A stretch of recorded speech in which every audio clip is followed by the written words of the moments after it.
Hello everyone, welcome to the lecture number 3 of dynamic programming. आज हम solve करेंगे frog jump problem को tabulation से और स्पेस ऑप्टिमाइजेशन से। ठीक है। सो डायनामिक प्रोग्रामिंग होता क्या है, हम इसमें क्या करते हैं, एक बड़ी प्रॉब्लम को छोटी सा प्रॉब्लम में डिवाइड करते हैं, उसके रिजल्ट को स्टोर करते हैं और उसे रिप्रोड्यूस करते हैं जब भी नीडेड होता है, सो दैट हमारी जो कंप्यूटेशन है वो बार बार एक ही चीज़ को ना हम कंप्यूट करें। ठीक है। तो फ्रॉग जंप प्रॉब्लम का एक क्विक रिकैप, हमें क्या गिवन होता है, एक हाइट्स गिवन होती हैं। हमारा फ्रॉग 0th इंडेक्स पे होता है और उसकी डेस्टिनेशन होती है लास्ट इंडेक्स। और इसका कंस्ट्रेंट क्या होता है, या तो आप किसी भी इंडेक्स से उसके एक नेक्स्ट इंडेक्स पे जंप कर सकते हो या फिर आप उसके नेक्स्ट टू नेक्स्ट इंडेक्स पे जंप कर सकते हो। ठीक है। एक एडिशनल चीज़, हर एक जंप की जो कॉस्ट होगी वो कॉस्ट किसके इक्वल होगी, एब्सोल्यूट वैल्यू ऑफ जो भी उनका डिफरेंस होगा हाइट्स का। फॉर एग्जांपल आप 3 से 2 पर आए तो इसका कॉस्ट क्या होगी, 1 होगी। मतलब मैं बोल सकता हूँ absolute value of I minus absolute value of I minus 1। अगर उसने एक की जंप ली है, अगर उसने 2 स्टेप्स जंप किया है तो उसकी कॉस्ट होगी एब्सोल्यूट वैल्यू ऑफ आई से आई माइनस 2। ये है आपका फ्रॉग जंप प्रॉब्लम का बेसिक। हमने इसे रिकर्जन और मेमोराइजेशन से प्रीवियस वीडियो में सॉल्व कर लिया था। आज हम इसमें टेबुलेशन और स्पेस ऑप्टिमाइजेशन देखेंगे। ठीक है। तो अभी हम इसका इंट्यूशन डेवलप करते हैं कि हम कैसे करेंगे। तो आपको दिख रहा होगा जो कॉस्ट हमारी है, अगर आप इसी को ध्यान से ऑब्जर्व करोगे तो आपको पता लगेगा कि आपको ith के लिए i माइनस 2 की नीड है ना। जब भी आप किसी ith इंडेक्स पे जाओगे, फॉर एग्जांपल आप किसी ith इंडेक्स पे आओगे तो आप या तो i माइनस 1th इंडेक्स से आओगे या i माइनस 2th इंडेक्स से आओगे, है ना। तो यही हमारा बेसिक इंट्यूशन है कि आपको एक dp का वेक्टर बनाना पड़ेगा, है ना, dp का वेक्टर। और dp ऑफ i क्या रिप्रेजेंट करेगा, dp ऑफ i रिप्रेजेंट करेगा minimum cost to reach at index i, है ना। dp ऑफ i रिप्रेजेंट करेगा क्या मिनिमम कॉस्ट है मेरी ith इंडेक्स पे जाने की। तो इससे हमारा बेसिक्स क्या मिलता है, हमें पता लगता है कि हमने स्टार्ट 0 पर किया था तो 0 तक की कॉस्ट तो मुझे पता है कि वो 0 ही होगी, है ना। और dp ऑफ 1 क्या होगा, dp ऑफ 1 होगा मेरा एब्सोल्यूट वैल्यू ऑफ जो भी आपका हाइट वेक्टर गिवन है, वो हाइट को मैं h से लिखता हूँ, height of 1 minus height of 0, right. आपको 0 और 1 का तो पता लग गया, बट जो रिमेनिंग होंगे वो कैसे हम निकालेंगे। हम रिमेनिंग किसी भी i के लिए 2 to ऑनवर्ड जो भी हमारा लास्ट वेक्टर होगा उसके लिए हम क्या करेंगे, dp ऑफ i की वैल्यू होगी, आप i से कहाँ से आ सकते हो, i माइनस 1 से आ सकते हो या फिर i माइनस 2 से आ सकते हो।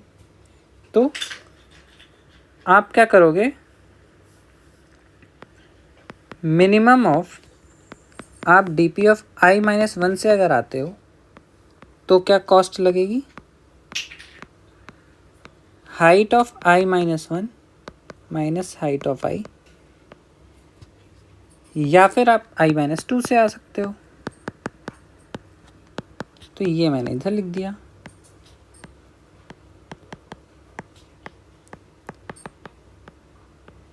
ठीक है।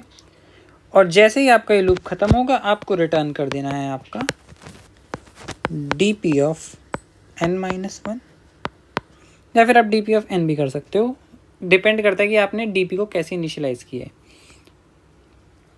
ठीक है। तो यही आपका प्रॉब्लम था, हमने इसे सॉल्व करा। अब हम क्या करेंगे, इसी में देखेंगे कि हम स्पेस ऑप्टिमाइजेशन भी कैसे कर सकते हैं। आप देख रहे होगे किसी भी डीपी के लिए आपको सिर्फ उसके प्रीवियस और सेकंड प्रीवियस की नीड है, तो आप पूरा वेक्टर क्यों बना रहे हो, है ना। हम पूरा वेक्टर बनाएंगे ही नहीं, हम सिर्फ 2 वेरिएबल्स, मैक्स 3 वेरिएबल्स रखेंगे एक रिजल्ट के लिए। हम क्या करेंगे, सिमिलरली जिस तरह हमने डीपी ऑफ 0 को इनिशियलाइज किया था, मैं उसे बोलूँगा मेरा प्रीवियस 2 क्या है, 0 है, और मेरा प्रीवियस क्या है, वो है मेरा हाइट का डिफरेंस ऑफ, वो है मेरा एब्सोल्यूट डिफरेंस ऑफ हाइट्स, है ना। हमारा एब्सोल्यूट वैल्यू का ये डिफरेंस है, ठीक है ना। और मैंने अभी करंट क्या बोला कि मेरी करंट कॉस्ट अभी के लिए मैं लिख देता हूँ प्रीवियस के इक्वल, ठीक है। अब मैं क्या करूँगा, फॉर लूप चलाऊँगा, 0 से नहीं, हमें 2 से चलाना होगा, क्योंकि 0 और 1 तो हम ऑलरेडी, हमें पता ही है ये 0 का रिजल्ट होगा, ये 0 का रिजल्ट होगा, ये 1 का रिजल्ट होगा। हम 2 से चलाएंगे, i लेस देन वही n, i प्लस प्लस, और मेरा जो करंट की कॉस्ट होगी, राइट, करंट की कॉस्ट वही होगी जो हमें निकालनी होती है, minimum of previous 2 plus absolute value of difference किसका, h ऑफ i माइनस 2। ये देखो प्रीवियस 2 हमारा ये था, हमने कुछ भी नहीं करा, i माइनस 1 को प्रीवियस कर दिया, i माइनस 2 जो यूज़ करते थे उसे प्रीवियस 2 कर दिया, और कुछ भी चेंज नहीं किया स्पेस ऑप्टिमाइजेशन में। मैं इसके बाद आपको दिखाऊंगा।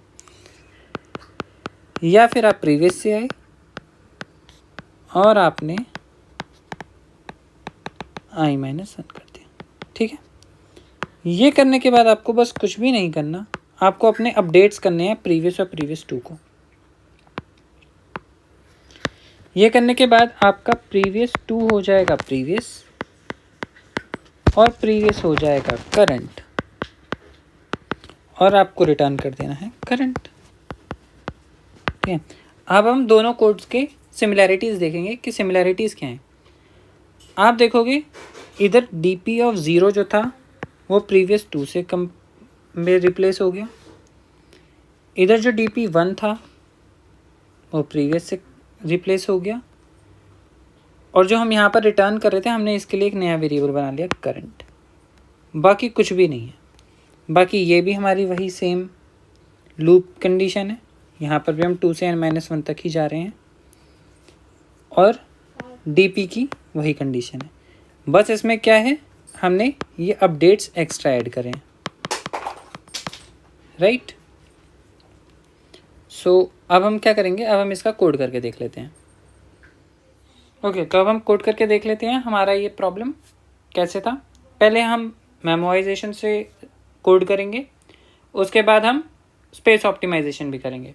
तो let's start tabulation method. Okay, so उसके लिए हम क्या करते हैं, सबसे पहले हम n डिफाइन कर लेते हैं। हमारा n क्या होगा, हमारा h डॉट साइज,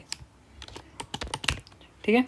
अब हम क्या करेंगे, dp की वेक्टर बना लेंगे जिसका साइज होगा n, और इनिशियलाइज हम उसे कर देते हैं 0 से, ठीक है। अब हमारा dp ऑफ 0 क्या होगा, dp ऑफ 0 0 के इक्वल होगा, और dp ऑफ 1 किसके इक्वल होगा, ये होगा आपका absolute value of height of 0 minus height of 1, right, great. अब हम क्या करेंगे, फॉर लूप चलाते हैं। i की वैल्यू 2 से i less than n, i plus plus, हमारा dp ऑफ i किसके इक्वल होगा, ये इक्वल होगा मिनिमम ऑफ, आप कहाँ से कहाँ जा सकते हैं, आप या तो dp ऑफ i-1 से आ सकते हो, प्लस कॉस्ट लेकर कौन सी आओगे आप, h of i-1 minus h of i, right. या फिर आप, मैंने इधर d लिखा है, p नहीं लिखा, मेरे को अभी एक इशू दिख गया, dp, ओके। या तो आप dp ऑफ i-2 से आ सकते हो, प्लस इसमें आपको कौन सी कॉस्ट लगेगी, इसमें आपको कॉस्ट लगेगी h of i-2 plus sorry minus h of i, h of i, ठीक है। तो ये आपका कोड हो गया। अब आप सिंपली क्या करेंगे, अब हम सिंपली रिटर्न कर देंगे। मैं यहाँ से रिटर्न कर देता हूँ dp ऑफ n-1, ओके। अब हम देखते हैं हमने कोई बेस केस मिस तो नहीं करा। अगर हमारा h की वैल्यू 0 हो जाएगी या लेस देन इक्वल टू 1 हो जाएगी, तब हम इसे 0 कर सकते हैं। तो मैं यही लिखता हूँ, इफ़ h डॉट साइज हमारा लेस देन इक्वल टू 1 है, तो मैं यहीं से रिटर्न 0 कर देता हूँ, ठीक है। और अगर h का साइज 2 हो गया, तब मैं क्या कर सकता हूँ, इफ n इक्वल टू 2 है, तो मैं simply absolute value of h of 0 minus h of 1 कर देता हूँ। वैसे तो 2 हमारा इसमें भी हैंडल हो जाता, बस हमने क्या किया, एक स्पेशल कंडीशन रख दी। इससे हमें कोई फ़र्क नहीं पड़ना चाहिए। अब इसे कंपाइल करके देखते हैं, हमने कोई इशू कर दिया, dp, ओके, हमने इधर नाम ही नहीं दिया,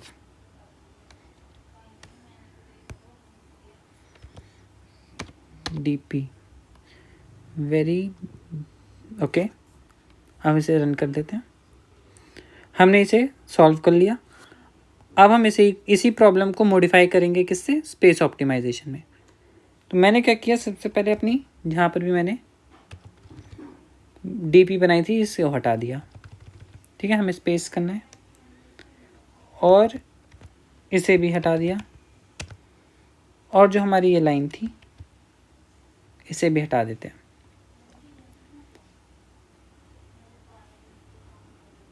ठीक है। हम अब स्पेस ऑप्टिमाइजेशन वाला कोड लिखेंगे। सबसे पहले हमें क्या करना था, हमें 2 वेरिएबल्स बनाने हैं।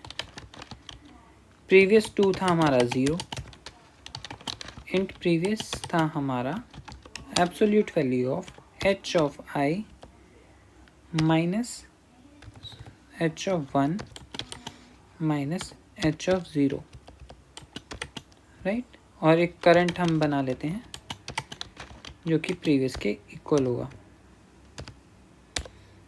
ओके। अब बस हमें जहाँ पर हम dp ऑफ i कर रहे थे, उसी को अब हमें करंट से रिप्लेस कर देना है ना। तो हम वही करते हैं कि करंट की वैल्यू किसके इक्वल होगी, वो मिनिमम के इक्वल होगी। या तो आप प्रीवियस से आए हो, plus absolute value of h of i minus h of i minus 1, या फिर आप प्रीवियस 2 से आए हो, प्लस एब्सोल्यूट वैल्यू ऑफ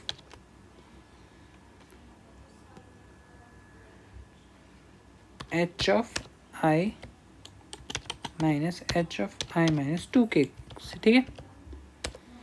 इसके बाद बस आपको अपडेट करना है, प्रीवियस 2 हो जाएगा आपका प्रीवियस के इक्वल, प्रीवियस हो जाएगा आपका करंट के इक्वल, और रिटर्न कर दो आप करंट, दैट्स इट। इसे आप रन करके देख लो, आपका ये भी चलेगा। सबमिट,